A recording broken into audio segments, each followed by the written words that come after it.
여러분, 소니, 닌텐도, 파나소닉 이 이름들만 들어도 딱 떠오르는 게 있죠? 바로 한때 세계 전자제품 시장을 그냥 휩쓸었던 일본이잖아요. 그런데 말이죠. 지금 일본이 IT 후진국이라는 소리를 듣고 있다는 거 알고 계셨나요? 최첨단 로봇 기술이랑 낡은 팩스가 공존하는 이 신기한 모순.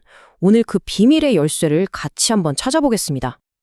네, 바로 이 모습이에요. 세계 최고 수준의 로봇 기술을 자랑하면서 동시에 관공서나 회사에서는 여전히 팩스를 쓰고 있는 나라. 이 엄청난 차이가 바로 오늘 우리가 풀어야 할 수수께끼의 시작점이라고 할 수 있겠습니다. 자, 그럼 본격적으로 이야기를 시작하기 전에요. 일본의 IT 현 주소가 어떤지 정확히 한번 짚어볼게요. 이게 그냥 단순히 좀 뒤처졌구나 이 정도로 끝날 얘기가 아니거든요. 그 안을 들여다보면 생각보다 훨씬 복잡하고 여러 겹의 이야기가 숨어 있습니다. 정말 아이러니하지 않나요? 사실 일본은 우리나라보다 훨씬 먼저 PC를 도입하고 IT 시대를 준비했던 나라거든요. 그런데 인터넷이라는 이 거대한 파도 앞에서는 그만 속도를 잃어버리고 만 거죠. 누구보다 먼저 출발선에 섰는데 결국엔 뒤처지게 된 셈입니다. 그럼 도대체 왜 이런 일이 벌어진 걸까요? 긴 이야기는 잠시 접어두고 바로 핵심 결론부터 딱 말씀드릴게요. 오늘 우리가 함께 살펴볼 이야기의 전체 지도라고 생각하시면 아마 이해가 더 빠르실 겁니다. 자, 일본의 IT 발전을 가로막은 거대한 벽은 크게 세 가지였습니다. 첫 번째는 지리적인 환경이 만들어낸 물리적인 장벽, 그리고 두 번째는 아주 급격한 고령화라는 사회 구조적인 장벽이고요. 마지막으로 엄청나게 큰 내수 시장 때문에 생긴 갈라파고스라는 경제적인 장벽입니다. 지금부터 이 벽들을 하나씩 허물어 보겠습니다. 첫 번째 열쇠는 바로 미다지문이라는 비유 속에 숨어 있어요. 이건 기술적인 문제가 아니라 일본 사회와 사람에 대한 이야기입니다. 아니, 근데 왜 하필 미다지문일까요? 이 비유가 일본의 상황을 어떻게 딱 들어맞게 설명해 줄 수 있을까요? 그러니까 이 미다지문이 진짜 문을 말하는 게 아니에요. 하나의 상징인 거죠. 뭐랄까, 새롭고 좀 복잡한 기술보다는 그냥 원래 쓰던 거, 손에 있고 단순한 방식을 더 좋아하는 그런 사회적인 분위기를 말하는 겁니다. 정말 아이러니한 건 예전에 엄청나게 성공했던 그 경험, 그 방식에 대한 익숙함이 오히려 미래로 나아가는 길을 턱 하고 막아버리는 걸림돌이 되어버렸다는 거죠. 바로 여기서 아주 흥미로운 지점이 드러나는데요. 기술적으로만 보면 당연히 전자도어락이 훨씬 발전했죠. 그런데 어르신 인구가 많고 지진이 잦은 일본의 특수한 환경에서는요, 오히려 전통적인 미다지문이 더 합리적인 선택이었던 거예요. 최첨단의 편리함보다 익숙한 안전함이 더 중요했던 겁니다. 그리고 이게 바로 그 현실을 보여주는 숫자입니다. 인구의 3분의 1, 그러니까 3명 중 1명이 65세 이상인 사회.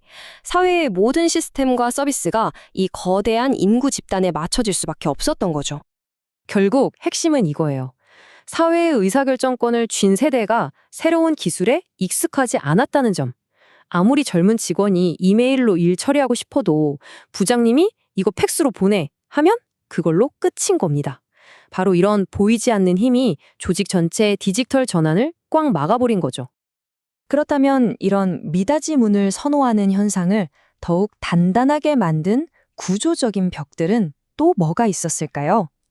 이제 그 보이지 않는 벽들을 한번 살펴보겠습니다.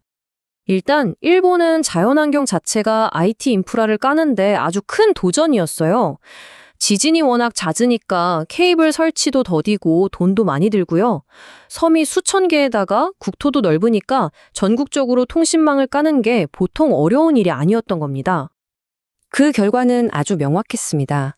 2000년대 초반만 해도 한국이랑 인터넷 보급률이 비슷하게 출발했어요.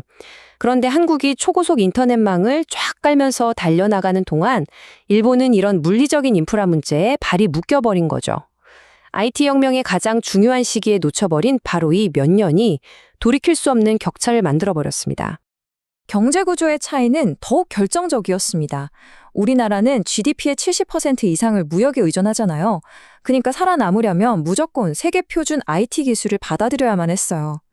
그런데 일본은 1억이 넘는 거대한 내수 시장만으로도 경제가 충분히 돌아갔거든요. 굳이 불편함을 감수하고 새로운 세계 표준에 맞출 절실한 이유가 없었던 겁니다. 이게 바로 그 유명한 갈라파고스 효과입니다. 일본의 기술이나 서비스가 국제적인 흐름과는 딱 단절된 채 일본 안에서만 독자적으로 발전하게 된 거죠. 내수 시장이 너무 크다는 게 오히려 독이 되어버린 셈입니다.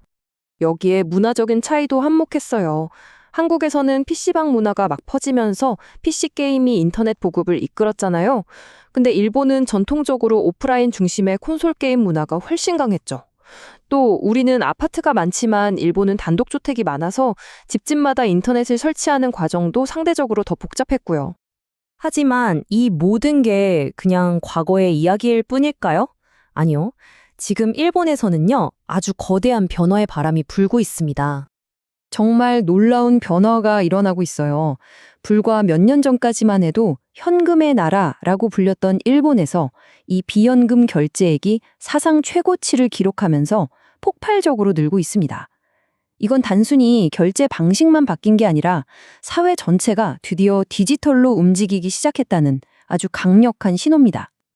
그리고 이 변화의 중심에는 바로 스마트폰 네이티브 세대가 있습니다. 이들이 사회의 주역으로 점점 성장하면서 과거의 그 미닫이 문은 이제 서서히 전자도어락으로 바뀌고 있는 거죠. 한 작가가 이런 말을 했죠. 세상에 영원한 것은 없다고요. 한때 뒤처졌던 일본이 다시 IT 강국으로 도약하지 않으리란 법도 없겠죠. 오늘 이야기는 비단 일본에만 해당되는 건 아닐 겁니다. 과거의 성공, 그리고 그 익숙함이라는 미닫이문이 혹시 우리의 발전을 가로막고 있지는 않은지 한 번쯤 생각해 볼 문제인 것 같아요. 여러분의 주변은 어떤가요? 오늘 이야기가 흥미로우셨다면 좋아요와 구독으로 응원 부탁드립니다. 다음 시간에도 복잡한 세상의 이면을 알기 쉽게 파헤치는 이야기로 다시 돌아오겠습니다. 감사합니다.